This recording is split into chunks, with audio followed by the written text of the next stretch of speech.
बिहार में बढ़ती हुई इंतखाबी सरगर्मियों के दरमियान सियासी बयानात का सिलसिला बिला रोक टोक जारी है। अपनी पार्टी के लिए इंतखाबी मुहिम चलाते हुए सदर मजलिस बैरिस्टर ओवैसी ने एक मुस्लिम वजीर आला और अक़लियती बरादरी से मुताल्लिक मसाइल के बारे में सख्त सवालात उठाए हैं। एक अवामी रैली के दौरान मुकेश साहनी के बयान का हवाला देते हुए ओवैसी ने पूछा कि अगर सिर्फ 3% आबादी रखने वाला नायब वजीर आला का दावेदार बन जाता है तो बिहार की 17% अक़लियती बरादरी क्या सिर्फ कालीन बिछाने के लिए है?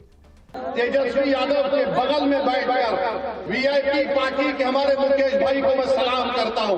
उन्होंने अपने समाज के इतिहास पर पूरा भरोसा करके कहा कि मल्ला समाज तेजस्वी के साथ है। अगर हमको सत्ता मिलेगी तो मल्ला समाज पूरे बिहार में 3% उप मुख्यमंत्री मैं बनूंगा।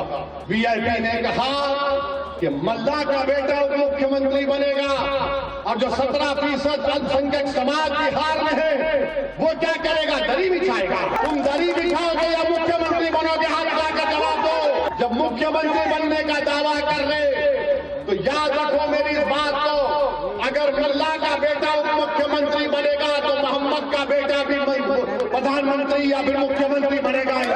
अबू बकर का बेटा भी मुख्यमंत्री बनेगा, उस्मान अली का बेटा भी मुख्यमंत्री बनेगा, उमर का बेटा भी बनेगा और फातिमा का बेटा भी बिहार का